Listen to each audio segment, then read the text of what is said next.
you so much for joining me today. Les Joseph, who just retired from Wells Fargo after 14 years heading the Global Financial Crimes Intelligence Unit there, but also spent a good portion of his career at the Justice Department and in other various roles. And I'm very excited about talking to you both about your career journey, but also some of the things you've learned along the way. So why don't we just dive right into it? I know you started off in Cook County, the state's attorney's office there. Obviously in Chicago, unfortunately, then and still now, a lot of discussion about corruption-related issues. What did you see there? And I guess maybe the first part, why did you decide to do this and become a lawyer to begin with? So give us kind of a walk through the early journey of your career. Thank you, John, and it's great to be here. Nothing in my career was planned, so I'll say that ahead of time. Everything just kind of happened. The one thing I did want to do is I graduated from college. I had no idea what I wanted to do with my life, and after taking a few years off to doing various things, I decided I wanted to go to law school. And the only job I really wanted in the law was to be a prosecutor, because I had a good friend in the Cook County State's Attorney's Office, and it seemed like a very interesting job. So I applied to the Cook County State's Attorney's Office when I graduated, and I was fortunate enough to get a job there as an assistant state's attorney. The first year I worked in criminal appeals, which was a great experience. The second year I worked in branch courts all around the city, where they would try misdemeanor cases and preliminary hearings. So you really get to know the city and what's going on around the city. And one thing I noticed when I was working in those courts is that a lot of unusual things were happening with the judges. Prosecutors would lose cases that they shouldn't. There were unusual, activity with the judges and some of the defense attorneys. So that really disturbed me. So at that time, my friend who had been working there moved on to the federal government. So I decided I would, try to follow him again into the federal system, either to the U.S. Attorney's Office in Chicago or to the Department of Justice in Washington. And I was fortunate enough to get hired by the Organized Crime and Racketeering section of the DOJ at the Main Justice in Washington. So let me ask you about that. So that was in 84, according to what you sent me in advance of our conversation. So that was before the Money Laundering Control Act of 86. So from 84 until those laws changed, did your division, the group that you were in, did they prosecute or work on cases that we would now know as money laundering related, but having to use different statutes? What were the challenges prior to getting a federal money laundering statute? Exactly, and I'll just get into that in 1 second to complete the transition. By the time I got to Washington, an investigation known as Operation Greylord came out, and it turned out that during the years I was working in the Cook County State's Attorney's Office, the Department of Justice actually had an undercover investigation going on in this Cook County court system. And by the time I got to Washington, a lot of the judges I had practiced in front of were indicted and convicted for corruption. So my feelings about the unusual activity in the court system were confirmed, and that was a real interesting situation. With respect to the organized crime section, in those days, the organized crime section actually had their own strike forces across the country, which of course were part of the U.S. Attorney's Office, but actually reported to Main Justice as opposed to reporting the U.S. Attorney's Office. So in some cases, the section would let us go out to assist the various strike forces if they had a big case going on, investigation, to help them out. So I ended up working on a case in New Orleans that was an undercover IRS sting operation involving a guy who purported to be a financial manager for drug traffickers looking for opportunities to launder money. So this was in around 1988, 89. So the money laundering statutes were there, but the sting provision hadn't been enacted yet. So since these funds were not proceeds of illegal activity, we couldn't use 1956 or 1957, except maybe right at the end. But so we were using the the structuring statutes in Title 31 because the money was being structured into a bank account. So that was my introduction to money laundering. As you said, the money laundering statutes were very new and had not been used a lot at that time since they were enacted in 1986. So again, prior to 86, what was, if you weren't involved directly, that's fine, but what were your colleagues, if they had to go after cases that are today considered money laundering cases, what did they have to do? I mean, what were the federal statutes in play at the time? Because that was the reason for the changes, right? Because law enforcement and prosecutors rightly told Congress, look, we need a direct statute that we can use, and obviously has been used since then. But like I said, 84, 85, or even before that, when you're going after organized criminal activity and financial related, what did they use? Did they use Title 31 to the extent that you know? They did use Title 31 in some cases, conspiracy to violate Title 31. But especially in the organized crime area, the big statute they used was the RICO statute, Racketeer Influenced and Corrupt Organizations Act. And when they went after like the big New York crime families, when Rudy Giuliani was still in his right mind and made some great cases against the organized crime families, they were all RICO prosecutions. And we ended up using RICO in our case in New Orleans as well. But there wasn't as much a focus on financial crime at that time or going after the money. It was just really going after the crimes. Yeah, it makes sense. I mean, I remember I was at the Bankers Association, and it really wasn't until the hearings of the Bank of Boston in 85 where Congress started focusing, and obviously law enforcement and prosecutors too, hey, there's a major issue in this country and we got to figure it out. And I think, as I think we both remember, the Bank of Boston didn't help its own cause when the CEO testified and sort of was arrogant about cash reporting and compliance, and that changed everything. So you moved on from that section to the newly formed money laundering section as a deputy chief in 91. Tell us a little bit about that and some of your work in the 90s. Sure. So we ended up our case in New Orleans. There was a 6-week trial in 1991, and we finished that case up. I came back to Washington, and at that time, the assistant attorney general was a man named Robert Mueller, who was very interested in the financial crime and the financial side of crime and going after assets. So Assistant Attorney General Mueller created a money laundering section, a new section in the criminal division in 1991. And since I had, at least a little bit of experience in money laundering, I was recommended to as a deputy chief in that new section. The new chief of the section was Ted Greenberg, the first chief of the money laundering section, and myself and Jeff Ross and another person were the deputy chiefs in that section. And so that was when I really became involved in money laundering. So then it moved on in the mid-90s. The money laundering section was merged, Money Laundering and Asset Forfeiture Office in 95. Tell us a little bit about that. And then I guess at this time, Congress basically every 2 years is passing anti-drug laws, right? So they did it in 86. They did it in, as I remember, 92, 94. So there's a lot more tools being offered to federal and state prosecutors at the time. So when they merged that office, what became some of the focuses of things, and just high level, what are some of the cases that you worked on? Not the specifics necessarily, but some of the themes that you had to deal with in terms of financial crime.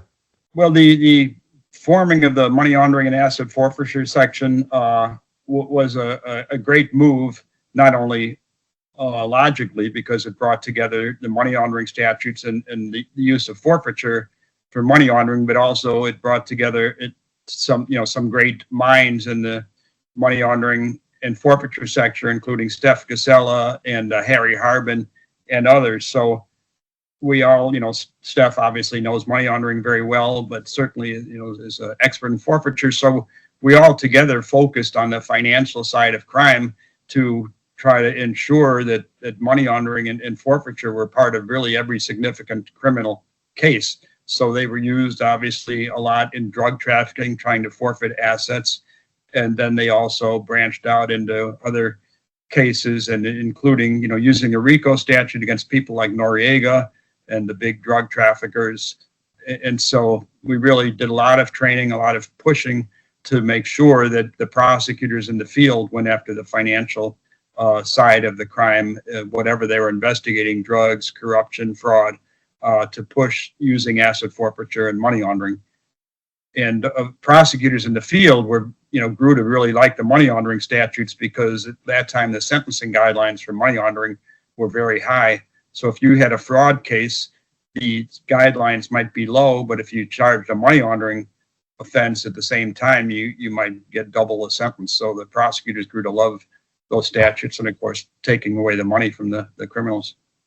Now, we're going to talk later about your career in the private sector, but at this time in the 90s, what was your view? Because I met you then, and you were very kind enough to participate in conferences and programs, and and work with the financial sector in terms of learning together. But what was your take at the time, if you can remember back then, of how the financial sector was responding to a fairly new directive, if you will, to be, I'd call them adjuncts of law enforcement? Or, I mean, early on, the bankers in the 80s were sort of complaining, drag kicking and screaming. But I thought by the 90s, at least, those that were AML officers or BSA officers, or whatever the role was at the time, were pretty supportive of not just what they needed to do, but working with folks like yourself. But what was your take at the time? What did you think? I'm not talking about banks that were under enforcement actions or consent decrees, but just in general, because you worked with a lot of our peers and colleagues at the time.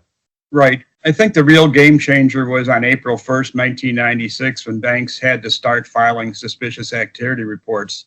Before that, bankers who knew folks in law enforcement, when they saw unusual suspicious activity at their financial institutions, and they knew people in law enforcement, would reach out and provide information.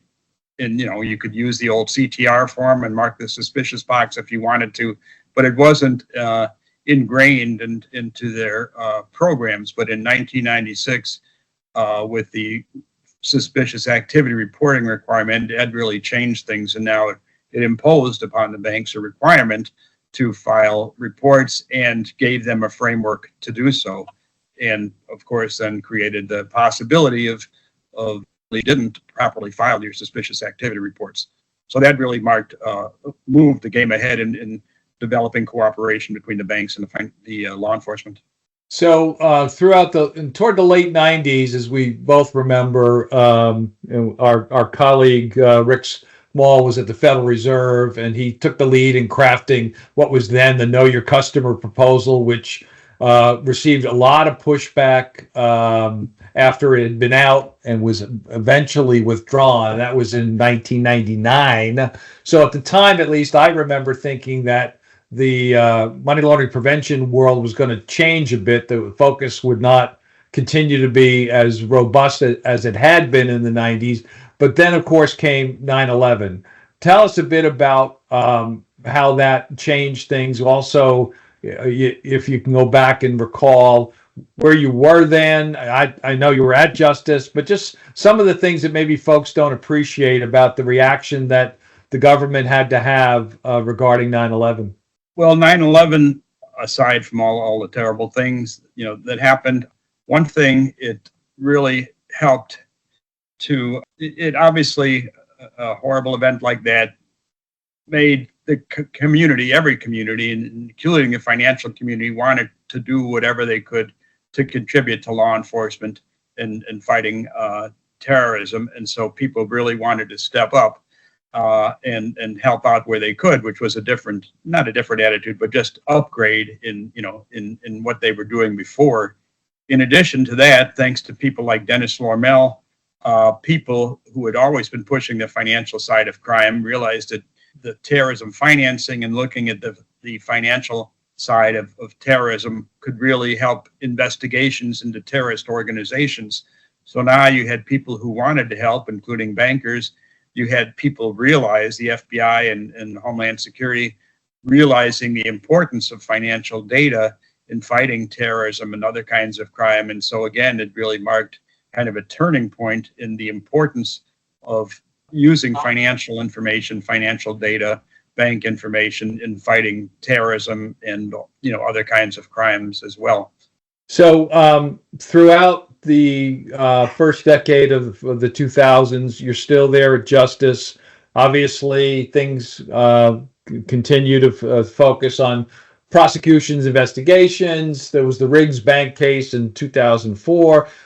Before we go to your career at the private sector, what else do you recall about that first decade after 9/11 in terms of not specifically cases you guys worked on, but what sort of things were maybe changing? You got some new tools out of the Patriot Act. What are some of the things that maybe folks don't appreciate about up until 2010, what you were working on at DOJ? Well, really, we were very lucky at that time. John Roth became chief of the money of AFMILS in 2002. And right around that time, we had some great attorneys in the section, and we had some excellent law enforcement agents who were interested in financial crime. And so when there were drug cases being investigated and prosecuted, the agents and the attorneys started looking at where were they laundering money. And this is one of the things we were doing in training, and said when you arrest somebody, like in a drug case, ask them how they're laundering their money when you're questioning them and if they're cooperating. So the agents started doing this and asking, how are you laundering your money? And in some cases, the traffickers would say, well, we laundered our money through this bank. And we'd say, why did you pick that bank? And the answer was, well, they didn't ask any questions, or they didn't seem to care what we were doing. So then at that point, they'd complete the drug investigation, they'd prosecute the drug traffickers, and then the agents, to their great credit, would move on and say, okay, we're going to find these people who are laundering the money, and we're going to go talk to the bank. So one of the big cases was Banco Popular in Puerto Rico, where millions of dollars in cash were being deposited by a small business that was located just a few blocks from the bank, and nobody at the bank seemed to care. So agents and the prosecutors, went to the bank and said, hey, what's going on here? What kind of compliance program did you have? And it wasn't that there were bad people or criminals working at the bank. They just didn't understand compliance. And that's what we found at several institutions. And so by going through, they ended up with a deferred prosecution, the $22 million forfeiture. And we did a series of cases like that to emphasize to people that, hey, these, in addition to whatever regulatory enforcement actions there are, these if you're actually laundering money, these are serious criminal charges, and you're going to have, if you don't have a good AML program, you're going to have to pay for it. So you made a decision at right around 2010 to move on to the private sector after a long, valuable career in the public sector. So you move on to Wells Fargo, and tell us that transition, because I've talked to some of your peers, and when they've moved from the public to the private sector, they said there was a learning curve, no matter how much work you'd done, how many cases, and how often you'd worked with financial sector, that there was a learning curve. But investigations are investigations, so that doesn't change the mission. Tell us about that, and how long did it take you to get comfortable? Just maybe some of the things that your colleagues that are still in the public sector, what they would need to know if they want to make the same kind of move that you made. Sure. A couple of things I've learned. I mean, I had worked, we had done several bank enforcement actions. I had talked to a lot of people, so we were somewhat familiar with banks. But some of the things I learned when I moved to the private side were, number one, how complex large financial institutions were. Just the level of complexity is incredible. Number two, the vast amount of data that they had, right? So with law enforcement, you send your subpoenas, you get your data that you asked for. But beyond that, banks have tremendous amounts of data that people inside the bank can use and manipulate and search through to find unusual activity. And third of all, and probably the biggest change was the regulators and the regulatory obligations, which really drive everything in the bank. So you can have good intentions as much as you want to do, but at the end of the day, it's up to, you have to keep the regulators satisfied. So things like, when you're working a criminal investigation as an agent or a prosecutor, you set the timetable. You do the investigation, you do the grand jury, you decide when the indictment's going to be returned.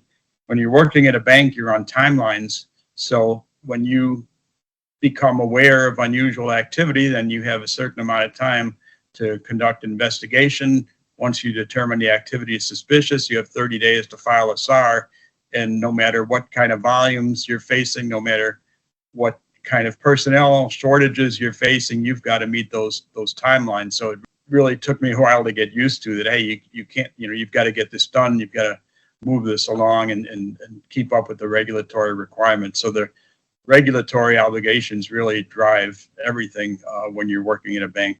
How important was it to share something with your colleagues in other institutions? Because obviously I'm well aware, being in several trade associations, the importance of roundtables and information sharing opportunities. Talk a little bit about that. Just again, not the specifics of what was shared, but how important was it for you to talk to others at other institutions so they can give you some recommendations, and you of course giving them the same help as well. How did that work?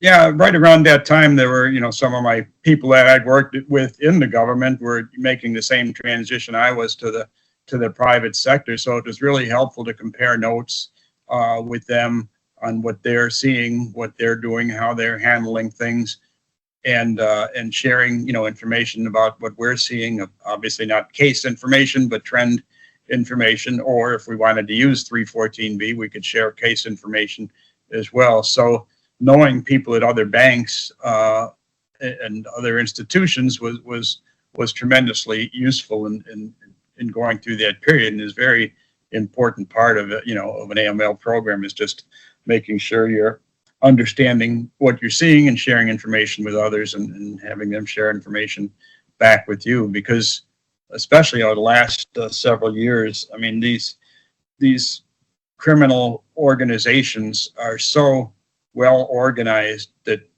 when one bank catches on to something, they know it, and they'll immediately shift to another bank. So they'll go from Wells to Citi to JP to Bank of America. You can almost see it instantaneously. So it's very important to keep in communication among the banks. So in the time we have left, I'm very, very curious about your take as you sit back now. Obviously, you're going to continue to consult, and we'll post your information when we post this interview, so people can reach out to you directly. But Les, as you look back at your career, both again in the government and the private sector, what are some of the challenges that we continue to face, and maybe what are some of your high-level recommendations for improving the AML infrastructure? What are some of the things that Les Joseph would do if he were in charge?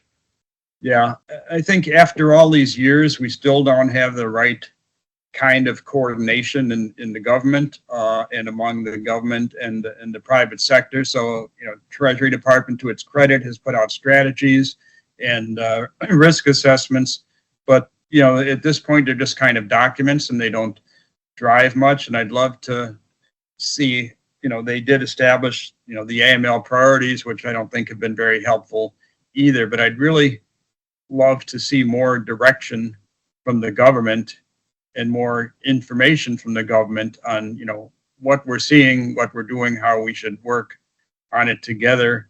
Kind of like the UK, the Gimlet model has some useful things that they've done. I think I'd like to see the regulators become more of a part of the AML program, rather than, their position generally is that they're bank examiners and that's their extent of their participation.